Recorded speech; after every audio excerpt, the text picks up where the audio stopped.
Some residents and business owners in Mid-City know the frustration of repeat flooding all too well. Members of Zulu's Social Aid and Pleasure Club are among them. After countless flooding events, crucial, much-needed funds could help protect the organization's headquarters from future damage. Eleanor Tabone has that story.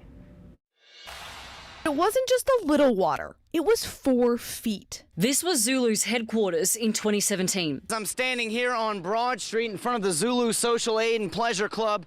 You can see the water getting inside the building. They tell us about a foot or more of water inside. And this was the club's HQ in 2009.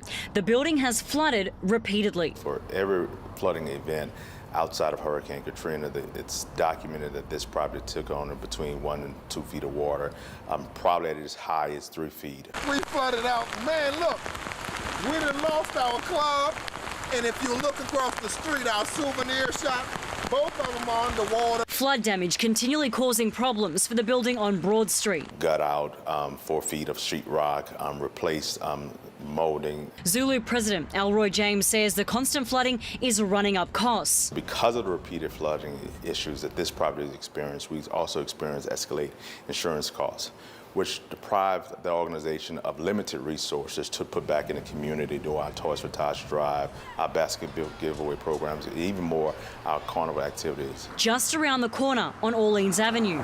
I've had this house for over 20 years. How many times do you think you've experienced flooding? In the last what?